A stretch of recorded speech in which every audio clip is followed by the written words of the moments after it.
Hello, class. Welcome back to Modern Political Thought. Today we begin with John Locke. Now, our most recent theorist was, as you saw, Thomas Hobbes. And Hobbes, with a certain kind of geometric precision, tries to make the case for absolute sovereignty. He develops a system of thought, which is very logical, and he tries to demonstrate why the state must exist, why it must be absolute, and why the subjects within that state, who have in fact authorized the state into existence by relinquishing and transferring their natural liberties, ought to obey the state under all circumstances, even if the state is tyrannical, because the alternative is a certain violent, anarchic state of nature. Right? Now, Hobbes wrote his text, the Leviathan, during the English Civil Wars. The aftermath of the Civil Wars, which again, to recall, was a conflict predominantly between groups that are sympathetic to the monarchy and groups that were sympathetic to the parliament. It also had a certain kind of religious character to it, debates over whether or not the Church of England would be the official church of the state.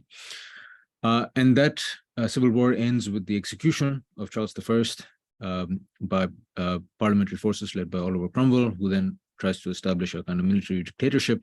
And what follows is often called the period of the interregnum, where there is kind of chronic political instability.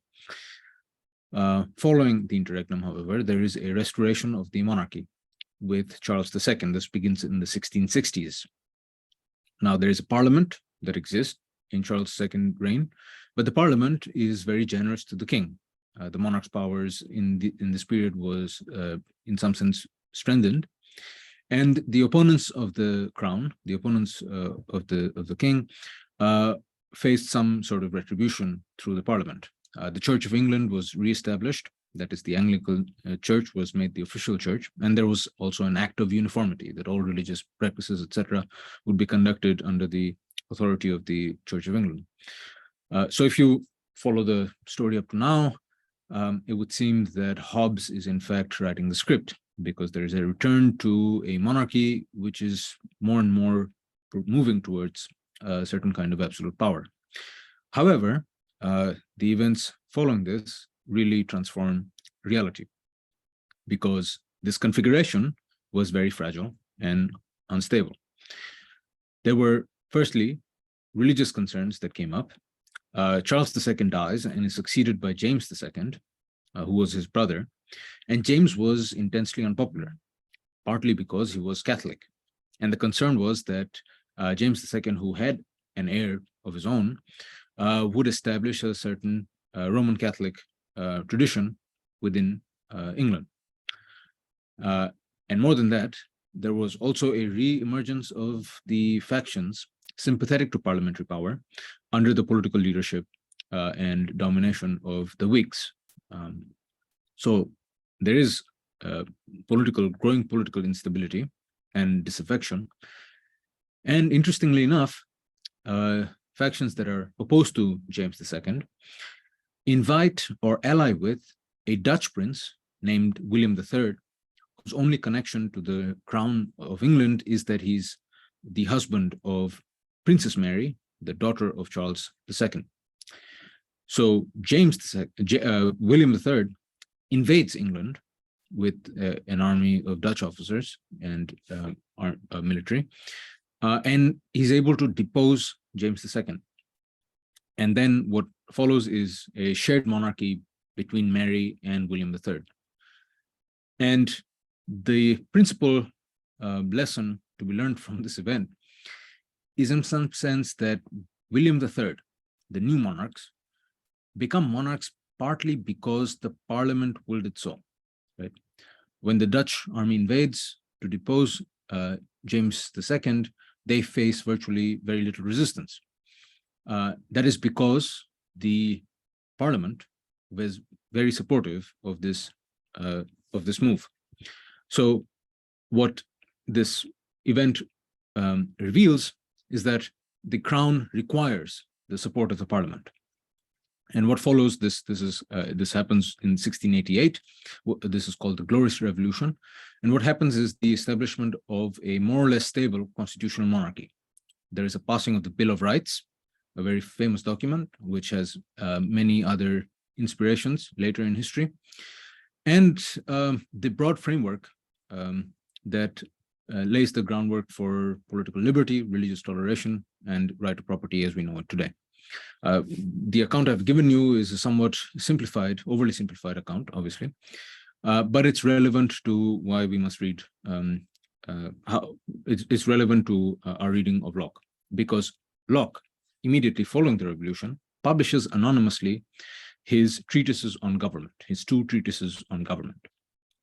And partly what he's trying to do in this is that he's trying to justify the Glorious Revolution. Glorious Revolution, which establishes constitutional monarchy in that it inserts parliamentary limitations to the power of the king. Right? So Locke is not only trying to justify this revolution, he's in some sense grasping the underlying political liberalism of this new arrangement. Right? So he's going to give an account of what a different kind of political order is, contra Hobbes.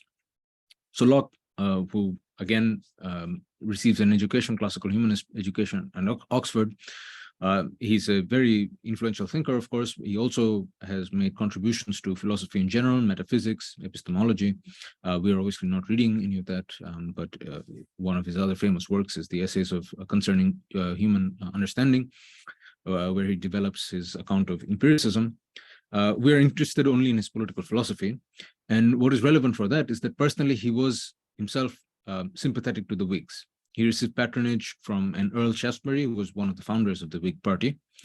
And he faced persecution and had to leave. So this book, the 2 treatises, the second treatise that we're going to read especially, was written under persecution. And it was published anonymously. So it could be considered, this text that we're reading, a kind of manifesto for a liberal political revolution. So he grasps and lays out a doctrine of liberalism based on natural rights, something that is, again, enormously important for the American founding fathers. Now, the question is, how does he do this? And this is not a trivial issue. But, again, with Hobbes, we saw that he develops a certain scientific method of political philosophy, which is to begin with very simple natural assumptions about how humans are like. And unlike classical thinkers, you simply cannot speculate about some abstract notion of the good, right? Hobbes will present a very, very simple account of human nature without positing a priori any moral conception.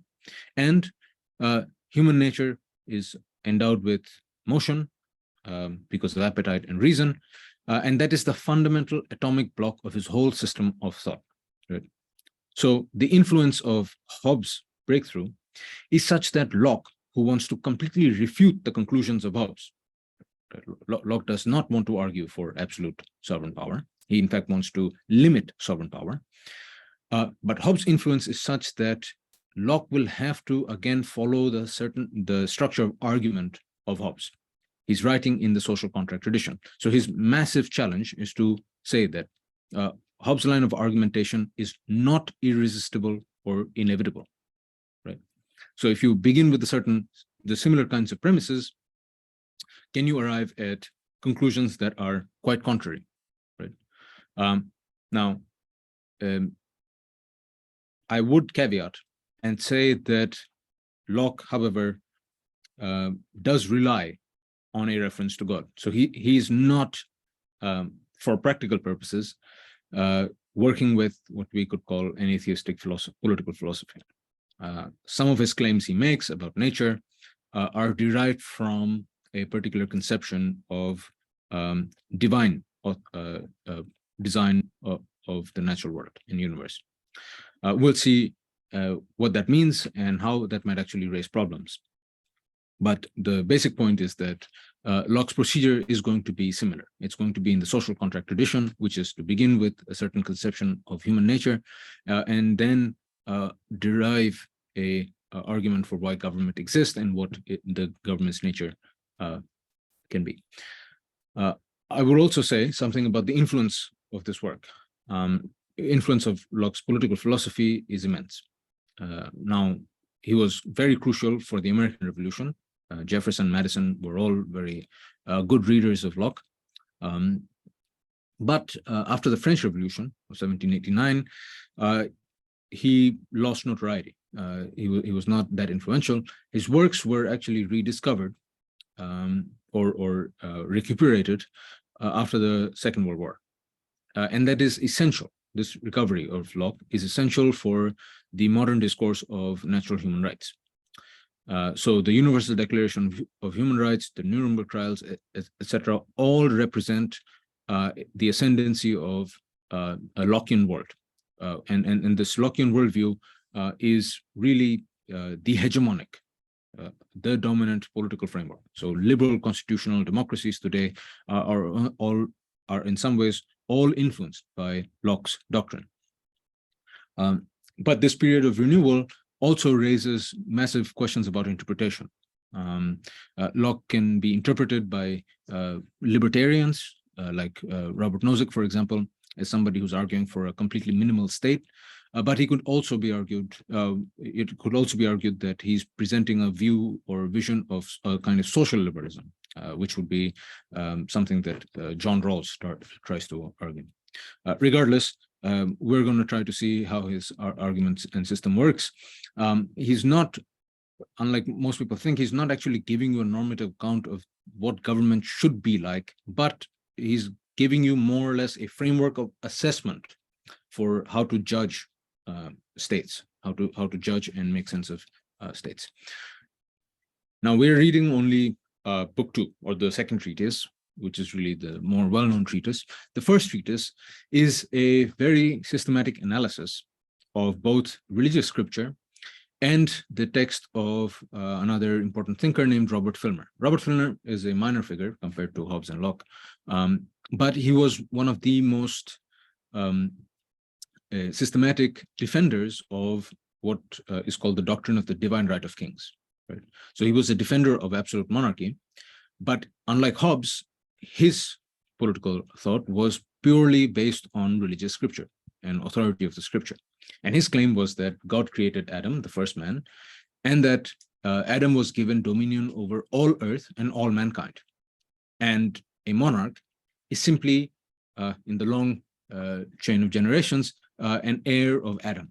And hence, a monarch is authorized by God to have reign over their territory. Now, Locke, in that first treatise, completely demolishes this argument. And again, this is not so important for us because we live in an age today which is so inspired and influenced by a Lockean worldview, but that we simply cannot entertain the divine right of kings argument seriously. But essentially, he goes systematically analyzing the scripture, both to show that Filmer's interpretations are themselves suspect, but more than that, the arguments don't hold, right? That actually, the divine right of kings is not a doctrine that can logically be sustained. However, what he does is that he tries to make certain kinds of references to God to ground his own conception of human nature. Principally, his claims about human equality and human nature are derived from a reference to God. So we're going to focus on book or treatise number 2, and today we're only looking at the first 5 chapters. And in the first 5 chapters, he's both going to give you an account of the state of nature as he conceives it, and also what are the fundamental liberties or natural rights of man. So let's begin first by chapter 1 and look at how he defines political power itself, because it illustrates something that is distinctive in a Lockean conception of politics contra Hobbes. He says, this is the last paragraph of chapter 1, political power, then, I take to be a right of making laws with penalties of death and consequently all less penalties. Right? So right of making laws, but the emphasis is always on punishment. Penalties of death or less penalties for regulating and preserving of property. Right? So political power is concerned with the preservation of property through making laws that punish any kind of violation of property, and of employing the force of the community in the execution of such laws. That is, it is derived through the consent of a political community over which the political power rests, and for the defense of the commonwealth, for the defense from foreign injury, and all this only for the public good, only for the public good. Right? So there are already certain conditionalities that emerge in Locke's conception of what a legitimate state is. Right? Now, this again happens only because his conception of state of nature is quite different from Hobbes. In chapter 2, he starts to systematically build his sketch of the state of nature. Right? That's the title of the second chapter. And he says that in that state, the state of all men are naturally in, right? That's the state of nature. And that is a state of perfect freedom to order their actions and dispose of their possessions and persons as they think fit, without the bounds of the law of nature, without asking leave or depending upon the will of any other man. Right? However, you should note immediately that there is a qualification. Right? For Hobbes, the state of nature, the liberty that it endows human beings, is that of the right to everything. Right? Everyone has the right to everything, including each other's bodies. However, Locke says, but this state of freedom is also, now continuing from the second paragraph, a state also of equality, wherein all the power and jurisdiction is reciprocal. It is reciprocal. So he's locating reciprocity and mutuality already in the state of nature, not something that is ordained by or authorized by the state, right? Not by some common power that regulates it. He's saying that this kind of reciprocity is already integral to the state of nature because it is a state of equality. No one having more than another, there being nothing more evident than that creatures of the same species and rank promiscuously born to all the same advantages of nature and the use of the same faculties should also be equal amongst one another without subordination or subjection. Right? So because we are equal, and we are equal not by the objectivity of our death, that is what Hobbes says, we are equal because we have the same advantages of nature, we are the same species, and we have the same use of, we can use the same faculties that we're given. Again, we're given this by God, right? So this equality impels us, it gives us a sense of morality naturally. Why does this happen? It happens because his argument is that we come from God, that God is really the artificer of mankind, and our lives are not really our own because we are the property of God, right? And since we are the property of God, we develop, again, through our own reason, an understanding of the natural law, which obliges us not to hurt others who are equal to us. Right? So in the state of nature itself, this is self-evident to all men through a natural reason that we have certain duties to each other. This equality implies that I, as a human being, recognize also the rights and liberties of another human being. And it impels me then to not violate or do harm to another human being. Now, this argument rests on the premise that we are all creatures of God. And since we are creatures of God, that is, we are the property of God, God is one who made us, we have an obligation not to destroy that which we don't ourselves own, which is another human being and their possessions and property. Okay. So this claim is rooted in a reference to God, and which he says, and now I'll move on to page 271, which he says is something that is the law of nature that is decipherable by men using reason. This is self-evident to all men. This is a very strong assumption, and I would say it's a very problematic assumption, because the exercise we have to do is to examine whether or not this can hold as an argument or sketch of nature, right? So he says, the state of nature has a law of nature to govern it, which obliges everyone. Okay. So it is the state of nature has a law which obliges every one person. And reason, which is that law, okay, so there is a correspondence between your rational faculties and the natural law, teaches all mankind who will but consult it, that being all equal and independent, no one ought to harm another in his life, health, liberty, or possession.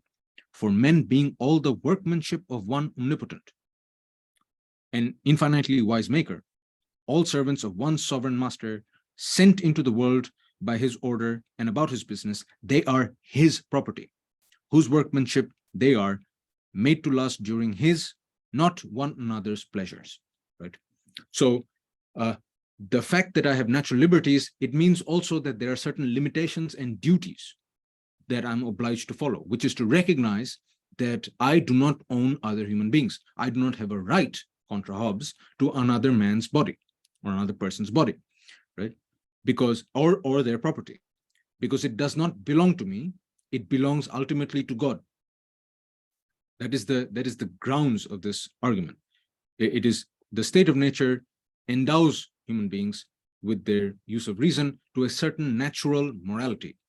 This is very different again from Hobbes, for whom everything goes, right? In the state of nature, there is no morality. Morality is something you give to yourself. Whatever you want is good, whatever you want to avoid is bad. Locke says that in the state of nature itself, as we naturally are, we're able to recognize, we have a certain degree of reciprocity. We're able to recognize our own character in other human beings. And hence, we are unlikely to violate their rights and liberties, right? So he says, and he will enumerate three very important dimensions of this, very crucial dimensions of this, right?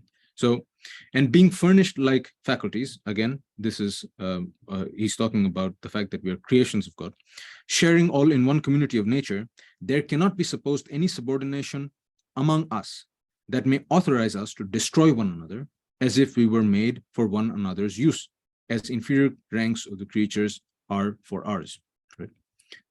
So, this will lead him to make claims about three different kinds of rights, which we can call natural rights. Right? Everyone, as he is bound to preserve himself and not to quit his station willfully, so by like reason, when his own preservation comes into competition, ought he, as much as he can, to preserve the rest of mankind, and may not, unless it be to do so, to do justice to an offender, take away or impair the life of what tends to the preservation of life, liberty, health, limb, and goods of another. Okay, life, liberty, and health. So you are and goods of another. This can be crystallized, I think, into three rights: life, liberty, and property. Your own possessions, your own freedom, and your life, obviously. Right. These again, life, liberty, and property, become crucial. This triad becomes crucial for all subsequent doctrines of political liberalism. Now, the key issue for us to examine is on what grounds he's justifying this, right? He's saying that this is precisely because we are not masters of our own self. We are masters, our master, our one sovereign, our true one sovereign is God. And since we do not own properties, life, liberty, and property contains within it a certain limitation of our power, a certain limitation of our, so there can be no room for absoluteness, right? Rights have to be understood with a certain obligation and sense of duty and restraint, right? You cannot just go, and this, he claims, is all self-evident. This is decipherable by the human mind. We have a certain kind of natural reason, a natural moral reason. It is not a purely subjective ethic or morality. We're not just going to go and do whatever we want to if we like that. It involves human rationality.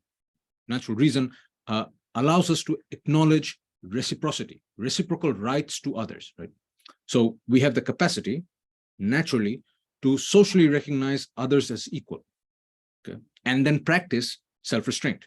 So this is the key difference from Hobbes, right? We don't need to terrorize each other. We don't need to kill each other in order to meet our own needs. We will do that. We will calculate whenever we are exercising our reason, when we are thinking about our appetites, whenever we have a sense of what we want, we're always already balancing that according to our sense of what other people's wants, needs, desires, and rights are, right? So just because I'm hungry doesn't mean I'm going to go and take somebody else's food or kill somebody else, right? So we're already always taking into account. There's already a certain kind of cooperative sense, a sense towards others within our reason, right? So this draws him to a very important conclusion, which is that the state of nature is not the war of all against all, right? This is the crucial passage. I'm going to read it out. This is from chapter 3. It's called the Of the State of War. And here he's clearly arguing against the Hobbesian conception of the state of nature. And he says, and here we have the plain difference between the state of nature and the state of war, which, however, some men have confounded, are as far distant as the state of peace, goodwill, and mutual assistance and preservation, and a state of enmity, malice, violence, and mutual destruction, right? So the state of nature is a state of mutual assistance, preservation, and goodwill, versus the state of war, which is a state of enmity, malice, violence, and mutual destruction. So men living together according to reason, which again is endowed to us naturally, without a common superior on earth, that is no common state, with the authority to judge between them, is properly the state of nature, right? So the state of nature is not anarchic war of all against all, right? So if you assume this conception of the state of nature, it means that life in the state of nature involves a certain degree of cooperation, mutuality, recognition, and reciprocity. So there is a difference, absolute difference between a state of nature and a state of war of all against all. The Hobbesian conception of the state of nature denies the human faculty of recognition, mutuality, and the realization that our rights are also shared by other humans who are like us, right? So we cannot trample on their right to life, liberty, and property. So it's a sense of duty that we have. We have an obligation not only to ourselves and others, but principally to God, to protect the property of God, right? Because we do not own it. We do not own it. Now, it would seem kind of self-evident and naturally follows that life and liberty, right? Life, your own, the capacity for you to simply be alive, is something that you cannot trample on, right? If you recognize others as human beings just like you are, then there is a recognition that life, staying alive, is itself something that you would want to preserve for yourself and for others. And similarly, also liberty, your ability to do whatever you want to do in order to meet your needs and satisfy your passions without trampling on other people's liberty to do the same. The crucial invention of Locke, or political innovation, or philosophical innovation in Locke, is actually the argument about property, right? So life and liberty kind of automatically follow from what he has given, the sketch he's given us of the state of nature. In order to make the case for property, he has to make a very important argument, which actually becomes very influential subsequently, and becomes the bedrock of other major thinkers' works. Adam Smith, for example, develops the labor theory of value out of a reading of Locke's chapter of property, chapter 5 from the second treatise. Labor theory of value becomes again influential in all major thinkers of political economy. Adam Smith, of course, but all the way up to Marx. We'll even see how it's present in Marx, Ricardo, and many others. So what is the argument? The argument is that human beings, and again, our equality consists not in the objectivity of our death, but in the fact that we can use our faculties being our bodily capacities and also our reason, right? So the fact that we can use our abilities is what makes us human and equal. So from this, it follows that our ability to act on the world and do things with the natural resources that we have in order to satisfy our needs is something that makes us human, right? So our ability to labor, our ability to labor is again an intrinsic natural property of the human being. And this is what allows us to have something naturally, something that we can possess. Right. So he says, this is from page 288, whatsoever man removes from the state that nature has provided and left it in, he had mixed with his labor with and joined to it something that is his own, thereby makes it his property. So labor has this kind of distinctive character. It being removed by him, it being by him removed from the common state of nature, placed in it, it had by this labor something annexed to it that excludes the common right of other men. For this labor being the unquestionable property of the laborer, no man but he can have a right to what that is once joined to, at least where there is enough and as good left in common for others. We'll come to the last two qualifications, but the crucial point is that when you labor, when you work, when you do something in order to transform whatever nature has given you, then in some sense you have made it your own. Okay, if you're in a state of nature, imagine yourself in the wilderness and you're walking and you see an apple lying on the ground, you pick it up and you eat it, right? However, and there's nobody else that you're going to have to pay for that. There's nobody else who's going to claim that is theirs. It's simply out there in nature, lying, waiting for you to come and take it. However, if you take the apple, if you eat it, if you take the seeds, you go back to where you live, and on a plot of land, you plant the seed, you water it, you nourish it, it grows, and then it bears fruit. Then you have earned the right to say that that is your own property, because you've enjoined your labor to it. Okay, so working on something in nature allows you to claim it as your own, to remove it from the common, right? Remove it from the commons that belongs to all of mankind.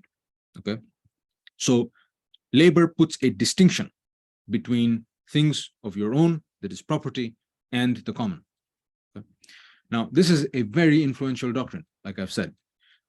It becomes the hegemonic argument for private property, the defense of private property. One can view him as the a defender of a certain kind of capitalist worldview, that everyone, as long as they work, have the right to their own property.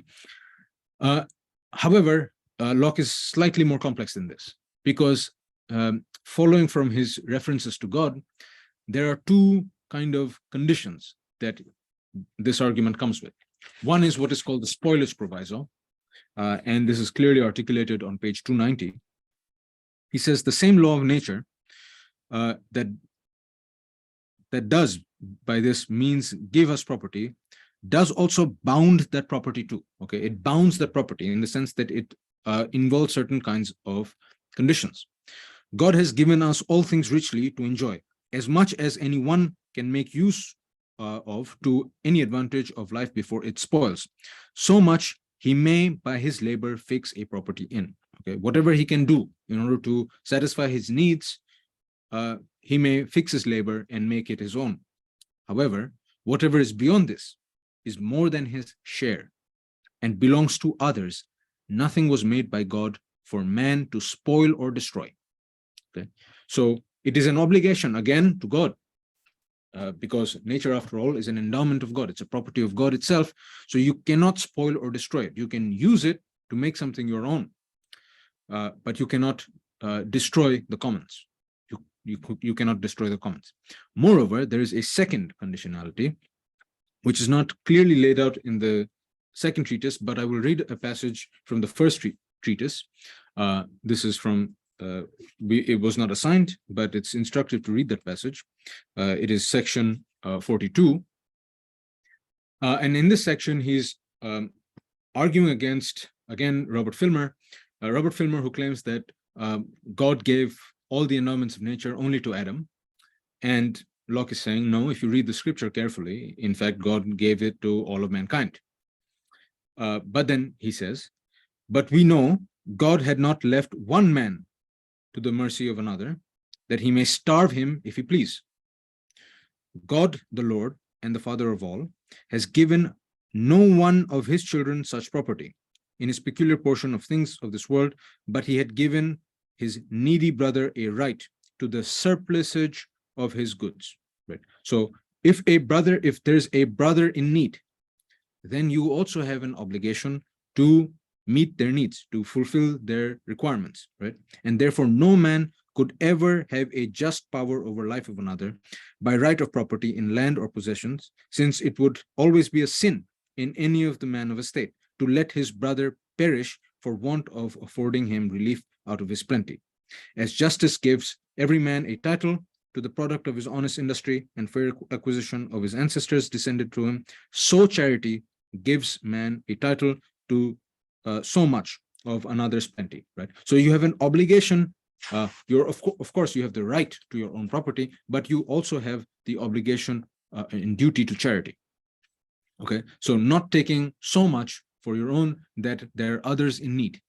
Okay, so Locke's defense of property also has this kind of conditionality. In fact, this conditionality is what makes him susceptible to a certain kind of social liberal interpretation. But nonetheless, the key argument is that along with life and liberty, property, again, something that you make your own by applying your labor, your capacity to work on it, your own, and you remove it from the common natural gift that you have as all of humankind, you make it your own, an individual's property. Then again, you have, because you are endowed by a certain kind of natural moral reason, you are meant to recognize, you have to recognize that other people have their own property as well. They also work on their own on nature. They also make things their own, and you have a obligation to respect it. So in this state of nature, his claim is that, again, if you can imagine such a state where there is no state, there are no laws. If you are working, if you enclose a part of land and you work on that land and you make a farm, then if somebody comes in and starts to take the food that you've produced, then Locke's claim is that you're going to immediately feel some kind of moral injustice, a sense of moral injustice, and you would want to respond against that. Okay, and not only you, anybody in your shoes would be morally outraged at that happening. Now, if this view seems to you self-evident and obvious, I would push you to examine and scrutinize why that is. Okay, because Locke's claim is that this is natural. This is natural, this is prior to society, and this is prior to any kind of politics. Okay, this is outside of politics and society. And this is in some sense, the problem with Locke, is that Locke makes a certain conception of a capitalist worldview, that is, we all work in order to own our own goods and have our own property. He makes it natural. Right? He makes it natural. And this is an important intervention.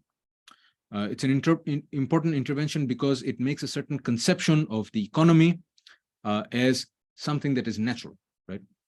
So the fact that we work and make things our own, that we have a conception of possession of natural commodities, that if we apply labor to it, we can transform it and make it our own, that this is something that is naturally given. It makes economy, it locates economy outside of society, outside of politics, and locates it in the state of nature.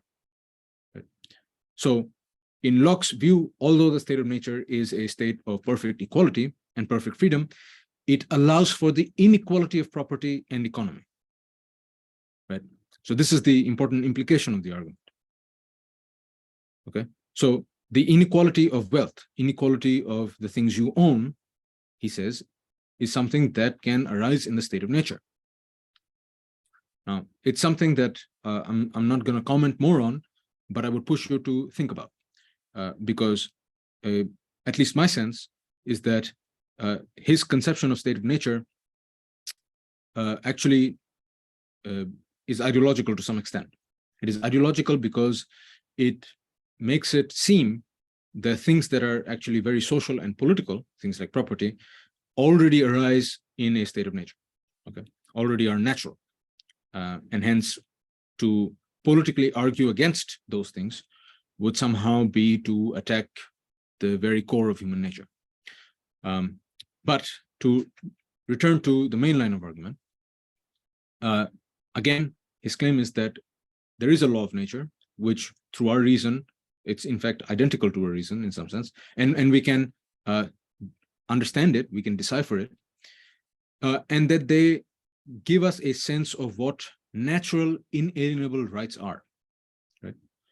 Natural inalienable rights are, it gives us a certain moral conception of it that tells us that taking somebody else's life is wrong, enslaving somebody, depriving them of their own liberty is wrong, and thirdly, as we've seen now, theft is wrong. Right? Stealing something from somebody else, stealing something that is of somebody is wrong. It is morally wrong, and these are all, again, this is all part of a natural moral reason. Okay. Now, the immediate question that arises, and that's going to be the bulk of our discussion tomorrow, is, well, why there is then there a need for the state? Because the state of nature, as he's given this picture of, state of perfect freedom, perfect equality, where everyone has the right to their own life, their own liberty and their property, and are also capable of recognizing other people's rights to similar things. Well, why is there then a need for the state?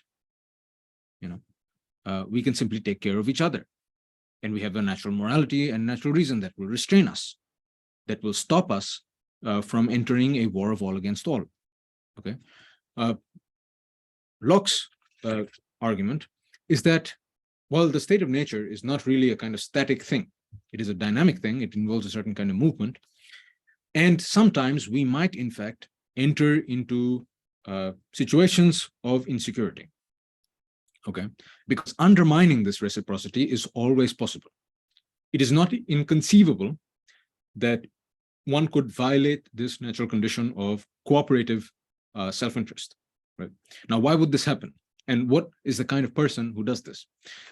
Let's read from page 279. Again, this is chapter 3 of the State of War.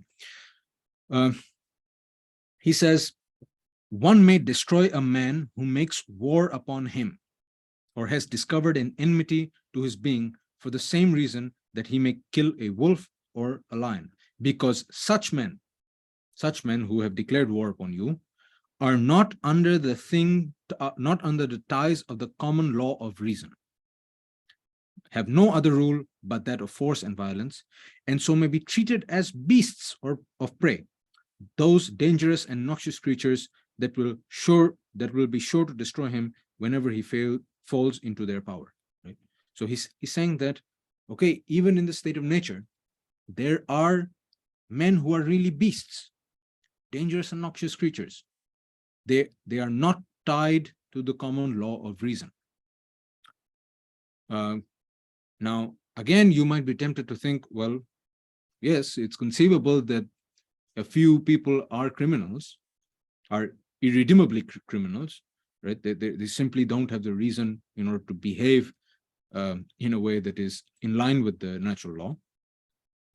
But it raises the fundamental question, well, why would this happen?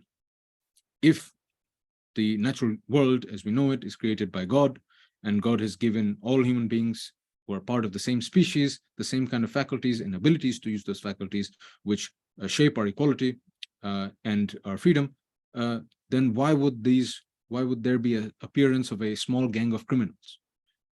Gang of criminals who are naturally so, right? They're naturally beasts. They don't understand the law of reason. If they understood the law of reason, then they would never commit crimes. Okay.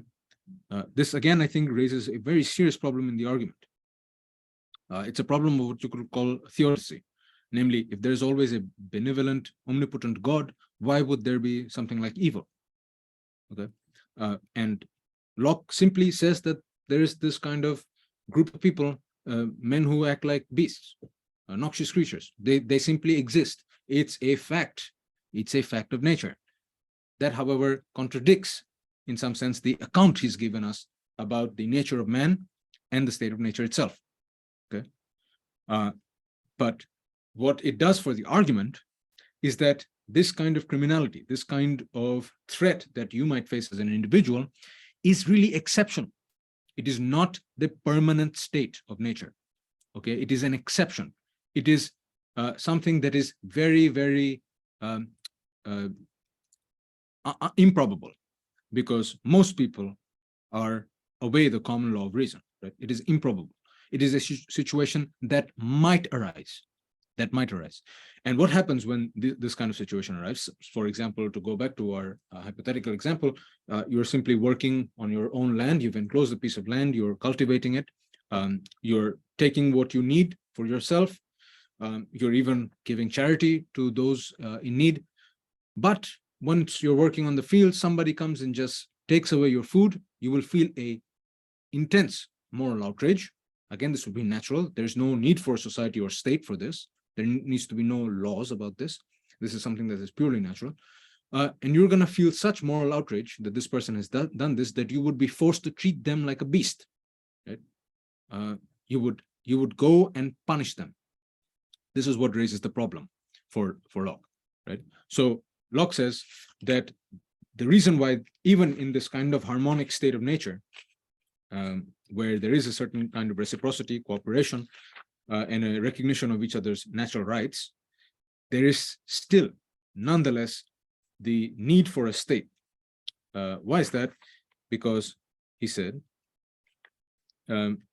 this is from page 275, to the strange doctrine that in the state of nature, everyone has the executive power of the law of nature, I doubt not, but it will be objected that it is unreasonable for men to be judges in their own cases, that self-love will make men partial to themselves and their friends. Okay, so this is the key concern. If there's a dispute between two people in the state of nature, who's going to be the judge? Okay, and more than that, if somebody has done something to morally outrage you, that is, taken your property, then you're going to have the right to punish them, to act out your passions. Okay, so he says, I easily grant that civil government or the state is a proper remedy for the inconveniences of the state of nature. Right? So it's not a condition of war of all against all.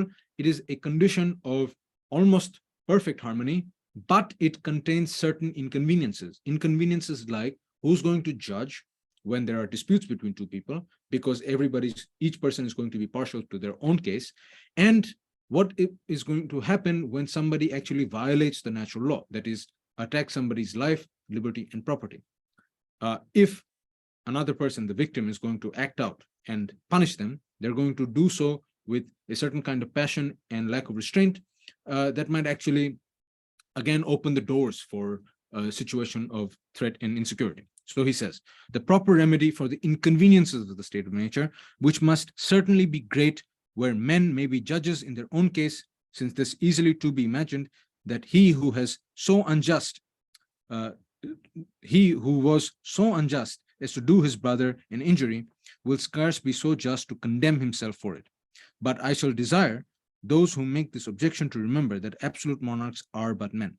And if government is to be the remedy to those evils which necessarily follow from men's being judges in their own cases, in the state of nature is therefore not to be endured, I desire to know what kind of government that is, and how much better it is than the state of nature, where one man commanding a multitude has the liberty to judge in his own case, and may do to all his subjects whatever he pleases. Okay, so there are two key moves here.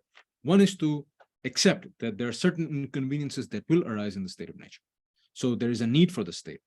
However, and he's here again directly attacking both Hobbes and Filmer, if you consider the structure of absolute monarchy, then the monarch himself is going to be the judge in all disputes that involve the state and any other actor. So it's also going to be tyrannical. And his claim is that you cannot prefer tyranny. You cannot prefer tyranny because it would be the arbitrary rule of one person in their own interest. You cannot prefer that over the state of nature. This is a very important claim. For Hobbes, tyranny is acceptable as long as it provides security and peace. Okay, so if you are living in a tyrannical regime where somebody comes and seizes your land, takes your property, but as long as you're staying alive, As long as you're not constantly facing the war of all against all, you're going to accept that rule. This, Hobbes says, is the internal procedure you go through in your head.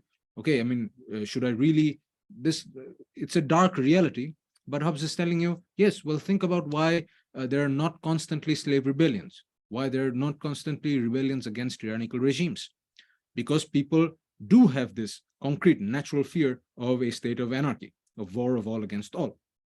Okay, Locke's claim is different. Again, we'll see systematically tomorrow how he makes this case, but he's including a certain kind of serious conditionality to the authority of the state.